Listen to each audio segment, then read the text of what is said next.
बहुत बार क्वेश्चनरी और इंटरव्यू के पे बहुत सारे क्वेश्चंस आते हैं और कई बार हम कंफ्यूज हो जाते हैं कि क्वेश्चनरी क्या है, शेड्यूल क्या है। ठीक है, तो उसी के कंपैरिजन पे हम बात करेंगे। पहले हम बात करेंगे क्वेश्चनरी और शेड्यूल पे। ठीक है, तो अगर हम क्वेश्चनरी की बात करें तो क्वेश्चनरी जो है, एक कभी कभी क्वेश्चन भी आता है कि क्वेश्चनरी क्या है, तो भी एक टेक्निक है। ठीक है, डाटा कलेक्शन की। अगर आपसे पूछा जाए कि क्वेश्चनरी क्या है, तो वो क्या है, वो एक टेक्निक है। ये एक छोटा सा क्वेश्चन आया भी था। वो एक टेक्निक है किसकी? डाटा कलेक्शन की। ठीक है, by using a set of questions which is send to respondent. Respondent को किसी भी तरह भेजी जा सकती है। हैंड से भी हम दे सकते हैं, by hand, person to person दे दिया। पोस्ट से भी दे सकते हैं, ईमेल से भी दे सकते हैं। ठीक है, हम ऑनलाइन भी क्वेश्चनरी कर सकते हैं, लाइव क्वेश्चनरी भी हम कर सकते हैं। ठीक है, it could be web based too, मैंने जैसे कहा वेब बेस्ड भी हो सकती है। ठीक है, a respondent fills up the answers of the questions in a space provided for the purpose in the questionnaire itself. ठीक है, एक क्वेश्चन होगा, उसमें एक स्पेस होगी और वहाँ पे जो है वो अपने आंसर लिख सकते हैं। मैं बोल चुकी हूँ क्वेश्चनरी क्या है, टेक्निक ऑफ डाटा कलेक्शन। ये याद रखना, ये क्वेश्चन बहुत बार आता है कि क्वेश्चनरी क्या है, तो ये एक टेक्निक है डाटा कलेक्शन की, which is widely use not only by those in academics. केवल उनके वही इस्तेमाल नहीं करते हैं जो पढ़ रहे हैं, इसके बारे में रिसर्च कर रहे हैं, या फिर जो आप लोग जैसे कोई MSW कर रहा है, BSW कर रहा है, या कोई रिसर्च कर रहा है।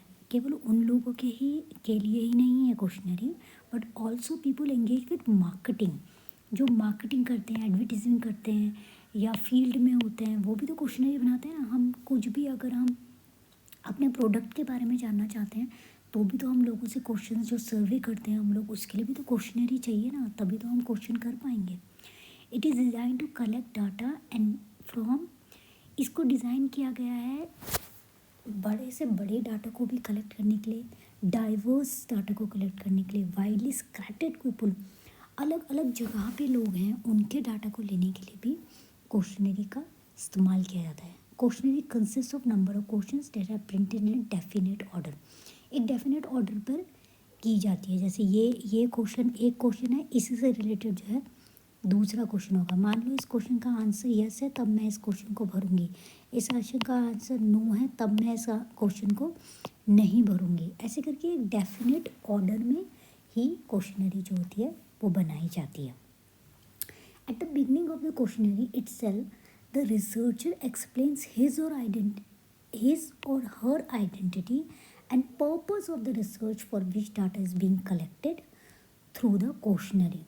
पहले ही क्वेश्चनरी जो है वो ये बता देगी, I mean at the beginning of the questionnaire itself the researcher explains, मतलब क्वेश्चनरी से ही पता चलेगा रिसर्चर की उसकी क्या उसकी आइडेंटिटी है, उसका पर्पस क्या है, इस रिसर्च से ये डाटा कलेक्ट करने का उसका पर्पस क्या है। ठीक है, purpose of the research for which, जिसके लिए वो डाटा कलेक्ट कर रहा है इस क्वेश्चनरी के थ्रू। ठीक है, often the researcher adds that the information collected through the questionnaire will be kept confidential। ठीक है, जो भी रिसर्चर डाटा कलेक्ट करेगा, वो जो भी है वो डाटा जो है कॉन्फिडेंशियल रहेगा, वो कहीं और इसको नहीं बताएंगे। Will not be share with anyone, किसी के साथ भी इसको शेयर नहीं किया जाएगा। And will be use only for the purpose, जिस पर्पस के लिए उसने वो डाटा कलेक्ट किया है, केवल उसी पर्पस में के लिए वो इस्तेमाल करेंगे। This provides a sense of confidence among the respondent. इससे जो सामने वाले जो ये डाटा दे रहे हैं उनके अंदर एक कॉन्फिडेंस आता है कि भाई हमारा डाटा कहीं और जाने वाला नहीं है, ये कॉन्फिडेंशियल रहेगा, और तभी वो डाटा देने के लिए कॉन्फिडेंट होते हैं। और ये एथिकली भी सही है। अगर आप ऐसा नहीं करते हो तो ये अनएथिक है। ठीक है, और रिसर्च में भी एथिक्स की बात की जाती है, तो वहाँ पे अगर आप अगर ये कॉन्फिडेंशियल नहीं हो तो ये अनएथिकल माना जाएगा। जो गाइडलाइंस दी गई हैं क्वेश्चनरी के लिए, उनको देख लेते हैं। गाइडलाइंस फॉर कंस्ट्रक्शन क्वेश्चन, एक क्वेश्चनरी को बनाने के लिए क्या क्या करना चाहिए। A questionnaire should clearly mention the purpose. Questionnaire को क्लियरली मेंशन करना है कि वो क्यों ये डाटा कलेक्ट कर रहे हैं, ठीक है। ये क्या पर्पस क्या है इस क्वेश्चनरी का, वो क्लियरली क्वेश्चनरी में दिखना चाहिए। Clear instruction should be provided to respondent. Clear instructions उसमें होने चाहिए रिस्पोंडेंट के लिए कि कैसे वो भर सकता है filling up the questionnaire. All question should be in a simple language. बहुत डिफ़िकल्ट लैंग्वेज में क्वेश्चंस नहीं होने चाहिए, ऐसी लैंग्वेज में क्वेश्चंस होने चाहिए जो उसे समझ आए। और लैंग्वेज वही होनी चाहिए जो रिस्पोंडेंट को समझ में आए। उसे हिंदी समझ में आती है, आप इंग्लिश में दे दो तो वो नहीं भर पाएंगे, या उसे इंग्लिश समझ आती है, आप हिंदी में दे दो तो वो नहीं समझ पाएंगे। तो और अगर आप हिंदी और इंग्लिश उसे समझ आती है पर आप इतने डिफ़िकल्ट वे में लिख रहे हो कि उसे समझ ना आए, ऐसा भी नहीं होना चाहिए। Easy to understand, self explanatory, मतलब वो खुद ही पढ़कर समझ ली कि क्या है। ऐसे नहीं, आपकी ज़रूरत नहीं पड़नी चाहिए, क्योंकि जैसे मैंने कहा हम ईमेल का पोस्ट से देते हैं तो वो आपसे पूछ नहीं पाएंगे कि क्या इसका मतलब है, फिर आपकी क्वेश्चनरी भरी नहीं जाएगी और कई बार क्वेश्चनरी जो है फिर वो खाली वापस आती हैं। All question should relate with the objective of study. जितने भी क्वेश्चन हैं आलतू फालतू क्वेश्चन नहीं होने, जो भी आपका ऑब्जेक्टिव स्टडी का उससे रिलेटेड ही क्वेश्चन होने चाहिए। Unnecessary question should not be included. बिना बात के क्वेश्चंस उसमें नहीं डालने हैं, जो ज़रूरी है, जो पर्पस है आपकी क्वेश्चनरी का, उसके हिसाब से क्वेश्चनरी होनी चाहिए। Number of question should not be too large. ऐसे नहीं कि आप दुनिया भर का आलतू फालतू बोलने के लिए दुनिया भर का क्वेश्चंस डाल दें। उतने ही क्वेश्चन होने चाहिए जो ज़रूरी हैं। It has been found that respondent get bored, क्योंकि क्या होता है क्वेश्चन नहीं भरते भरते रिस्पोंडेंट बोर हो जाता है और फिर वो पूरी भरता भी नहीं। Question should be arrange judiciously. Simple question should be place in the beginning and complex ones toward the end. जितने भी सिंपल क्वेश्चन उनको पहले रखिए और कॉम्प्लेक्स क्वेश्चंस को एंड में रखिए, जिससे क्वेश्चनरी भरने वाला जो है रिस्पोंडेंट वो बोर ना हो। Logically arrange, one question should be related with the other. जैसे मैंने यहाँ पे बताया, एक क्वेश्चन दूसरे क्वेश्चन से रिलेट होना चाहिए। ऐसे नहीं कि ये क्वेश्चन कहीं का था और ये क्वेश्चन भी कहीं और ही आ गया, उससे भी रिस्पोंडेंट जो वो बोर हो जाता है। अब क्वेश्चनरी में ये क्वेश्चन बहुत बार आता है कि जो क्वेश्चन है ना क्वेश्चनरी, वो क्या किस तरह के होते हैं। तो क्लोज एंडेड होते हैं, ओपन एंडेड होते हैं, combination of both.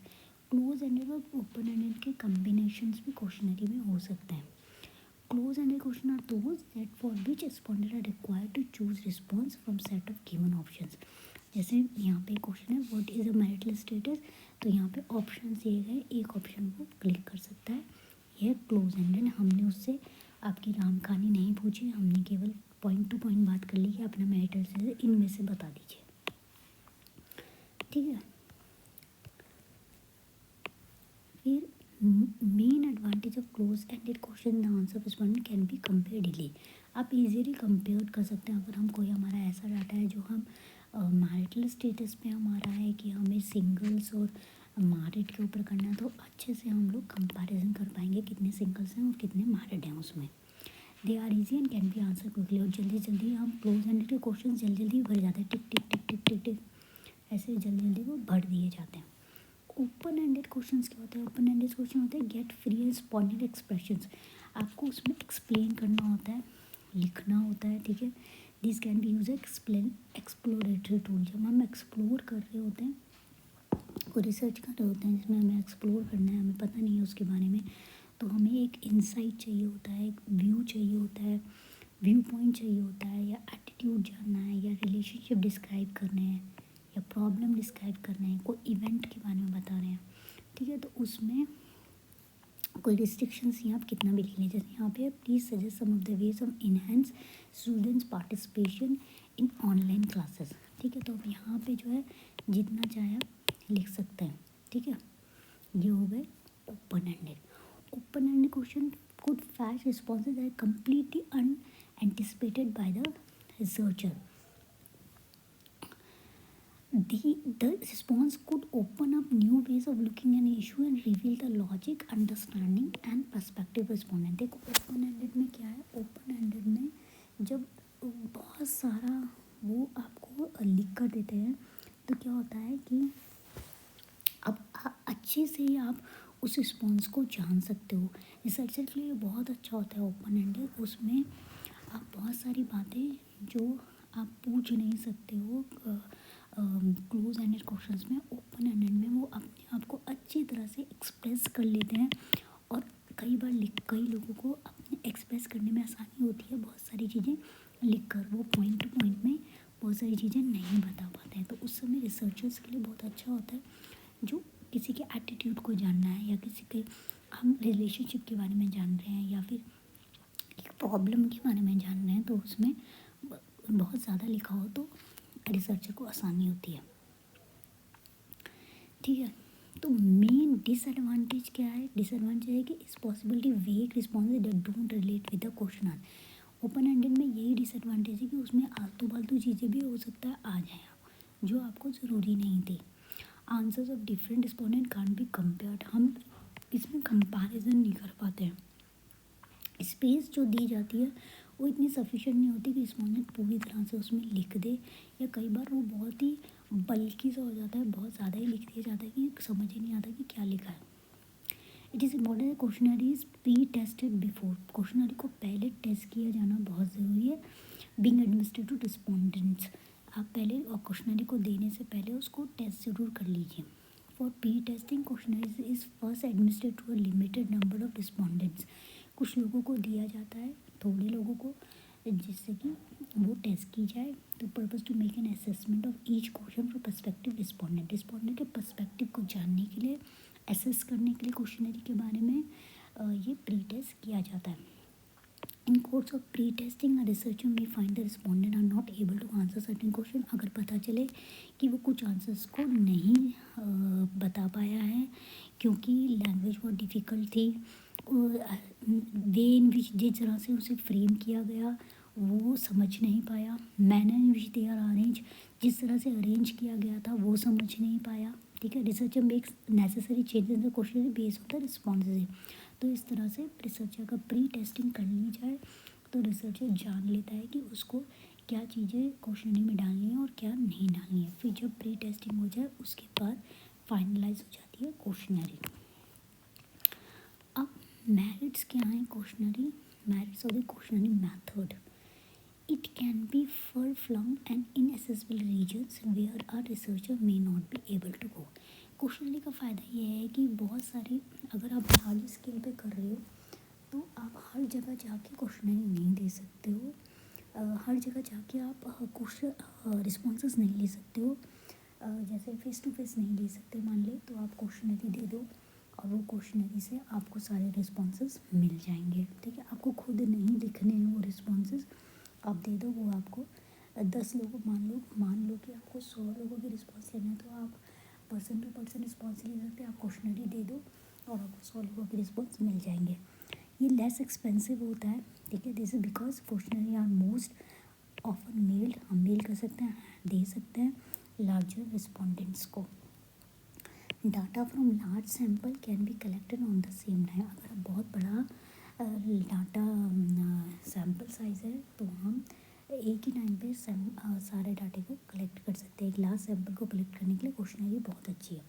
Questionnaire minimize the bias of the researcher, questionnaire जो है वो भेदभाव को कम कर देते हैं, क्योंकि कई बार क्या होता है रिसर्चर अगर फेस टू फेस लेता है तो वो अपने हिसाब से तो उसको तोड़ मरोड़ सकता है, पर क्वेश्चनरी जो है वो इस तरह से एक फॉर्म में होती है तो रिसर्चर उसमें भेदभाव नहीं कर सकता। It offers greater anonymity since the researcher instructed in the answers to the questions rather than persons respondent में फील फ्री टू एक्सप्रेस। तो रिसर्चर क्या है उसमें क्वेश्चंस डालता है तो it researcher is interested in the answers to the questions rather than the person, question के इसमें इंटरेस्ट है रिसर्चर को, पर्सन में इंटरेस्ट नहीं है। ठीक है, अगर उसे पर्सन में इंटरेस्ट होगा तो वो खुद ही जाके भरेंगे और उसमें टाइम लगेगा और वो अपने हिसाब, वो चाहेगा कि अगर अपने हिसाब से मैं उसे आंसर मिले तो उसमें बाइसनेस आ जाएगी, पर क्वेश्चनरी में ऐसा नहीं होता, बाइसनेस नहीं होती, क्योंकि उस पर क्वेश्चन एक डेफिनेट फॉर्म में होते हैं, डेफिनेट अरेंजमेंट होती है। ठीक है, तो रिस्पॉन्डेंट में feel free to express their opinion without ambiguity and fear, वो बिना किसी डर के, बिना किसी उलझन के क्वेश्चनरी अपना रिस्पॉन्स है फ्रीली दे सकता है। ठीक है। It also puts less it's also put less pressure on the respondent immediate response. अब अगर मैं वहाँ उसके सर पे खड़ी रहूँगी तो मुझे रिस्पॉन्स देने के लिए उस पर प्रेशर पड़ेगा, या मैं उससे क्वेश्चंस पूछ रही हूँ तो उस पर प्रेशर पड़ेगा। पर अगर मैंने क्वेश्चनरी दे दिया है उतने लार्ज स्केल में लोगों को, या मान लो छोटे स्केल में, मान लो हम स्कूल में कोई सर्वे कर रहे हैं तो बच्चे क्या होते हैं, डर जाते हैं, वो अपना रिस्पॉन्स देने में डरते हैं, अपना एक्सप्रेस नहीं कर पाते अगर हम उनसे फेस टू फेस उनसे कोई क्वेश्चन पूछ के खुद भर रहे होते हैं। पर अगर आप उसको क्वेश्चन दे दो और बस बैठ जाओ तो वो आप फ्रीली अपना बिना प्रेशर के उसे भर लेते हैं। अब इसके डीमेरिट्स क्या हैं, इसके डिसएडवांटेजेस हैं कि it can be used only in literate form. अब देखो, जिसको पढ़ना लिखना आता है उसी को आप दे सकते हो, जिसे पढ़ना लिखना नहीं आता वो अपने रिस्पॉन्सेस भरेगा कैसे? किसी अनपढ़ को आप क्वेश्चन नहीं दे तो वो तो भर नहीं पाएगा जब वो पढ़ ही नहीं सकते। तो रिस्पॉन्स जो क्वेश्चनरी है वो केवल पढ़े लिखों के ही काम आती है। रिस्पॉन्स रेट कुड बी लो, हो सकता है कि हाँ आपने जो क्वेश्चनरी दी उसमें से सारे क्वेश्चंस के आंसर्स आपको ना मिले। ठीक है, तो इसलिए जो इसका रिस्पॉन्स रेट होता है वो थोड़ा लो होता है। Researcher is not able to explain a question और ask a question based on the response on an open ended question. Researcher is not available to explain a question. कई बार क्या होता है, रिसर्चर जो ओपन एंडेड क्वेश्चन होते हैं, कई बार अगर रिसर्चर वहाँ नहीं है, उसने पोस्ट के थ्रू भेज दिया या ईमेल के थ्रू भेज दिया, ठीक है, तो फिर वो या हैंड भी कर गया, दे के आ गया या दे के आ गई और फिर दूसरे दिन कलेक्ट करने गए, तो फिर उस समय जिस समय वो रिस्पॉन्स दे रहे हैं वो ओपन एंडेड क्वेश्चंस के लिए और उसे समझ ही नहीं आ रहा क्वेश्चन के लिए क्वेश्चन क्या है, तब बहुत दिक्कत हो जाती है सही रिस्पॉन्स मिलने में। There is a possibility of ambiguous replies और ओमिशन ऑफ रिप्लाइज, मतलब हो सकता है वो क्वेश्चंस को सही से आंसर ही ना दें, समझ ही नहीं पा रहे हैं क्योंकि, या फिर वो छोड़ दें उन क्वेश्चंस को। ठीक है, ये 3 चीज़ें जो हैं जो डिसएडवांटेज है उसमें। इसके अलावा भी अगर आपको लगता है कि कोई डिसएडवांटेज होता है तो कमेंट पे ज़रूर लिखिएगा। ठीक है, तो अगर एक एक्टिविटी इसमें दी गई है, ठीक है, ये मैं आपको बुक से ही बता रही हूँ, मेथड ऑफ डाटा कलेक्शन। ठीक है, ये इग्नू की बुक है। Construct a questionnaire to be administered on millennial belonging to higher middle class with an objective to understand their spending behaviour. ये एक एक्टिविटी इसमें लिखी गई है। ठीक है, एक कंस्ट्रक्ट करने का क्वेश्चनरी, ये ऑब्जेक्टिव के हमारा ऑब्जेक्टिव ये है कि मैं उसके स्पेंडिंग बिहेवियर को जानना चाहती हूँ, कितना खर्च करते हैं वो। ठीक है, एक middle class millennial belonging to higher middle class, ठीक है, जो मिडिल क्लास होते हैं और उनसे हायर मिडिल क्लास के बीच में मैं जानना चाहती हूँ कितनी उनकी क्या बिहेवियर उनका स्पेंडिंग करने का, कितना खर्चा करते हैं वो, जैसे फूड पे, एंटरटेनमेंट पे, इन्वेस्टमेंट, मोबाइल, इलेक्ट्रॉनिक आइटम खरीदने पे। ठीक है, तो उसमें मैं क्लोज ओपन एंडेड क्वेश्चंस बना दूँ तो ये जानने के लिए कि क्या परसेंटेज है हर आइटम का उनका खर्च करने के लिए। What priority do they have in spending, मतलब क्या उनकी किस चीज़ की प्रायोरिटी ज़्यादा है, फूड पे ज़्यादा खर्च करते हैं, एंटरटेनमेंट पे, मोबाइल पे, या इन्वेस्टमेंट ज़्यादा करते हैं, ये जानने के लिए मैं क्वेश्चनरी बना सकती हूँ। ठीक है, नेक्स्ट उसमें मैं आपको बताऊँगी शेड्यूल के बारे में, पर हम पहले कुछ क्वेश्चंस देख लेते हैं इसके बारे में। देखो, what are close ended questions इसमें है। ठीक है, तो मैं आपको बता चुकी हूँ, इसका आंसर ज़रूर दीजिएगा मुझे कि क्लोज एंडेड क्वेश्चंस क्या होते हैं।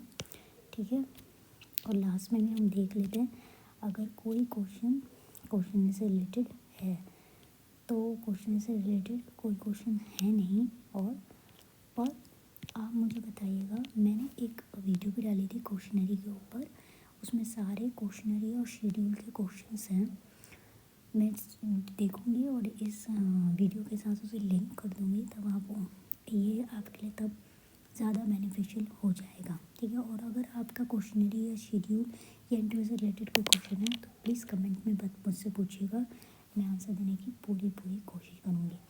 थैंक यू फॉर वॉचिंग और अपना ख्याल रखिएगा।